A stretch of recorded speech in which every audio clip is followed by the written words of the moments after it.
하나님께서 이 말씀으로 우리에게 은혜 주시기를 소망합니다. 최근 하루가 멀다 하고 뉴스를 통해서 들려오는 한 가지의 소식이 있습니다.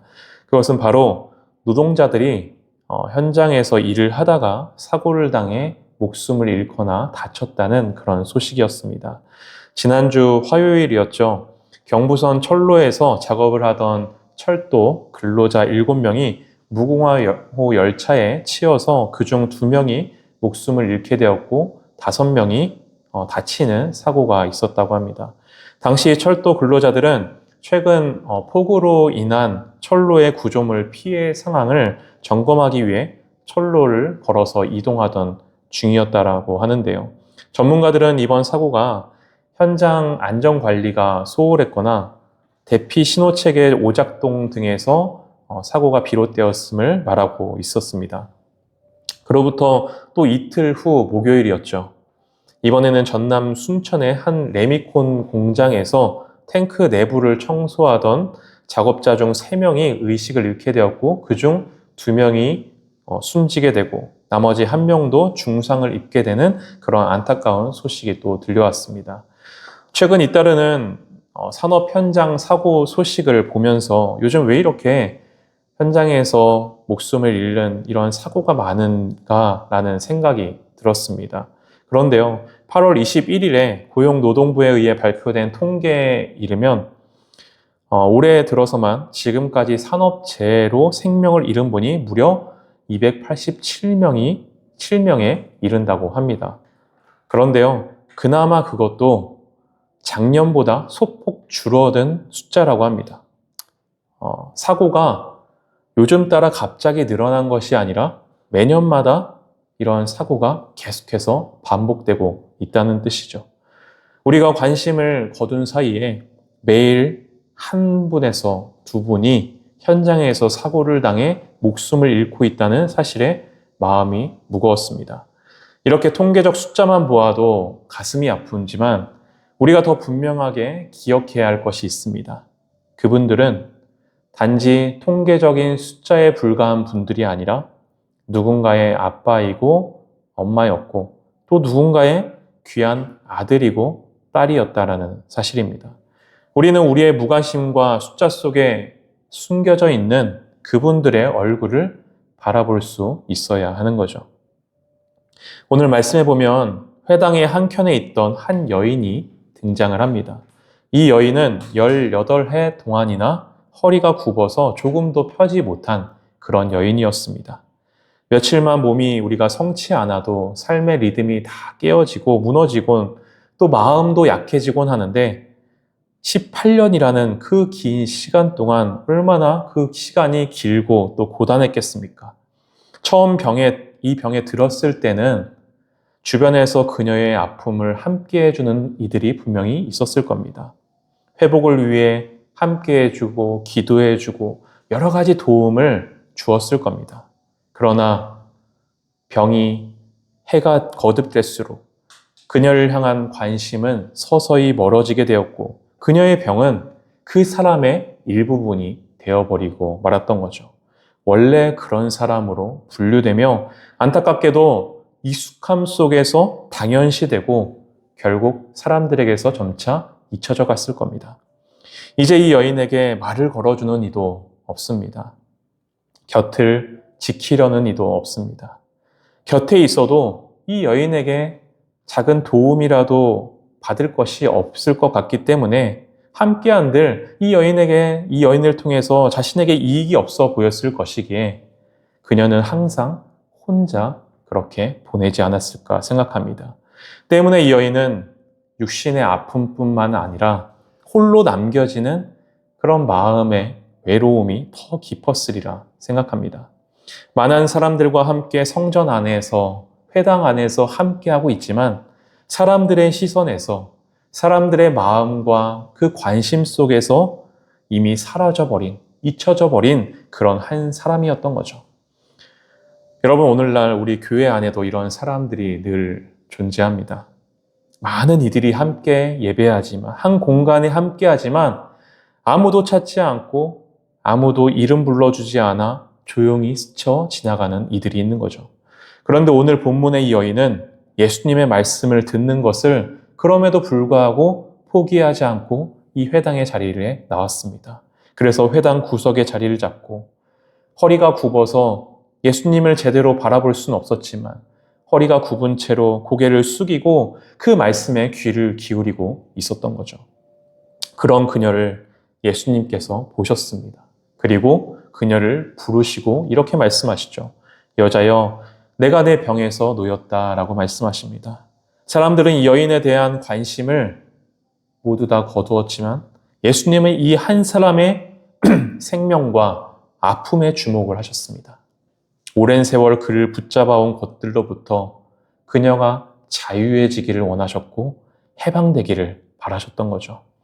여러분, 이렇게 예수님과의 만남은 우리에게 자유와 해방을 줍니다. 그 여인을 붙잡고 있었던 것은 단순히 육신의 아픔만이 아니었습니다. 외로움도 분명히 있었을 거고요. 그 마음 가운데 내가 어떤 죄를 지어서 이렇게 아픈 것이 아닐까라는 죄책감도 있었을 겁니다. 사람들의 외면에 상처도 받았을 거고요. 원망과 미움도 그녀를 꼭 붙잡고 있었을 겁니다. 하지만 예수님은 그 모든 매임에서 그녀가 풀려날 수 있도록, 그녀가 자유해질 수 있도록 인도하셨던 거죠. 세상에 많은 사람들이 교회를 다니고 또 예수님을 따르는 이 신앙을 갖는 것에 대해 오해를 하는 경우들이 있습니다. 이 신앙이 우리가 교회를 다니는 것이 우리의 자유를 방해하고 우리를 올가맨다라고 여깁니다. 하지만 우리가 진정한 신앙을 갖게 되면, 예수님을 진정 믿고 따르는 그러한 진짜 신앙을 갖게 되면 우리를 올가매는 것들에서부터 풀려나는 길로 인도하는 것이 바로 우리의 신앙인 것이죠. 그런 길로 우리를 인도하시기 위해 주님은 오늘도 우리를 바라보고 계시고 우리를 부르시고 우리에게 말씀하시고 안수하고 계시는 겁니다. 여러분, 그런데 오늘 말씀은 여기서 멈추지 않습니다. 그때 그 모습을 본 회당장이 예수님께 화를 내면서 이렇게 말합니다. 오늘 본문 말씀 14절의 말씀 제가 읽겠습니다. 회당장이 예수께서 안식일에 병 고치는 것을 분내어 무리에게 이르되 일할 날이 엿새가 있으니 그 동안에 와서 고침을 받을 것이요 안식일에는 하지 말 것이니라 하거늘 라고 말합니다. 회당장은 예수님께서 이 여인의 병을 고친 것이 안식일 법에 위반되었다라고 말합니다. 병을 고칠 거면 일을 할 수 있는 엿새 동안에 고쳐야지 일을 하지 못하게 쉬게 만들어진 그런 안식일에 병 고치는 일을 한 것은 잘못된 것이다 라고 말하는 거죠. 여러분, 하나님께서 우리에게 안식일을 주신 것은 일을 못하게 하는 목적인 것일까요? 그것이 아닐 겁니다.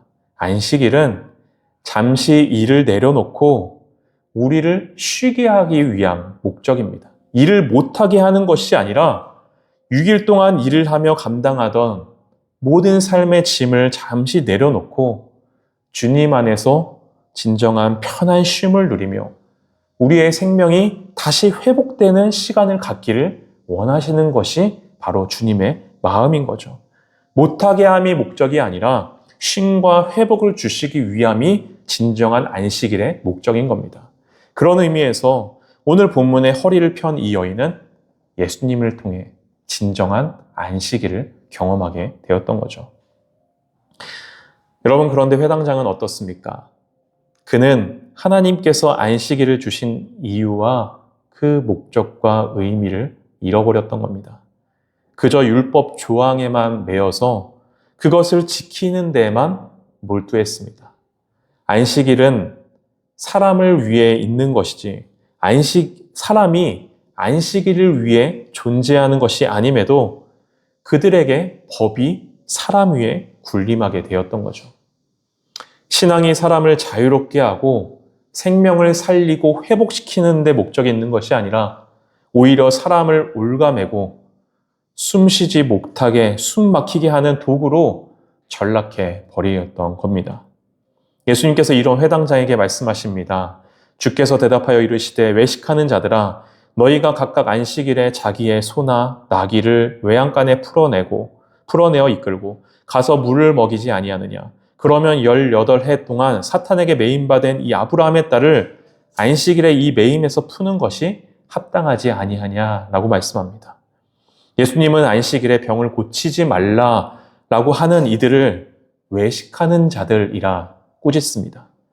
겉과 속이 다른 신앙을 말합니다. 보여주기 위한 경건을 일삼는 자들이라 말씀하는 거죠. 신앙의 본질이 무엇인지, 하나님께서 우리에게 율법을 주신 뜻이 무엇인지 분별하고 그 목적을 이루려는 순종이 아니라 율법을 자신을 치장하는 장식품으로 삼아버리는 그들의 태도를 지적하셨던 겁니다. 나아가 예수님은 이 여인에 대해서도 이렇게 말씀하시죠. 이 여인은 아브라함의 딸이라 라고 말씀하십니다. 여러분, 이 여인도 유대인이었기에 아브라함이 그녀의 조상이라고 말한다고 사실 문제될 것은 없습니다. 하지만 그녀의 현실은 그렇지 못했습니다. 그녀는 유대인 그리고 아브라함의 딸임에도 불구하고 오랜 시간 동안 사람들에 의해 버림을 받았고 소중한 사람으로 여김을 받지 못했습니다. 그런 이 여인에게 예수님은 의도적으로 이 회당장을 꾸짖으면서도 동시에 이 여자는 아브라함의 딸이라 그렇게 말씀해 주시는 거죠. 그녀 스스로에게 뿐만 아니라 그녀를 잊혀진 존재처럼 여기며 살아가고 있는 그 주변에 있던 많은 사람들에게 이 여인도 우리와 같은 아브라함의 딸, 이 여인도 소중한 나의 자녀다 그렇게 말씀해 주시는 겁니다. 이제 말씀을 마치고자 합니다. 여러분, 오늘날 우리 곁에도 오늘 본문의 이 여인과 다르지 않게 살아가는 이들이 있습니다. 산재 사고로 하루아침에 삶이 무너진 가족들, 조롱과 무관심 속에 굽은 허리를 펴지 못하는 이들, 돌봄의 빈자리에 지쳐있는 사람들이 있습니다. 우리 주님은 그런 이들의 허리가 다시 펴지고 그들이 그들을 올가매고 있는 그 무엇인가로부터 다시금 자유로워지길, 다시 해방되어지기를 바라고 계시며 우리를 통해 그 일을 이 땅 가운데 이뤄나가시길 원하시는 거죠. 또한 우리 주님은 우리 삶의 주변부로 밀려나 누구의 관심과 사랑도 받지 못하고 있는 그 한 사람도 아브라함의 딸이라. 그들도 내가 사랑하는 내 딸이고 나의 아들이고 나의 자녀다라고 말씀하시며 그들의 생명이 다시 회복되기를 바라고 계신 겁니다. 여러분, 그 주님의 마음, 오늘도 오늘 주신 말씀을 통해 그 마음을 우리가 조금이나마 헤아리며 그 마음 품고 오늘도 주님께서 보시고 부르시고 그리고 말씀하시는 그 한 사람을 향해 우리 또한 한 걸음씩 걸어 나아갈 수 있는 우리의 삶 되길, 그리고 우리 교회가 되길 간절히 소망합니다. 함께 찬양하도록 하겠습니다.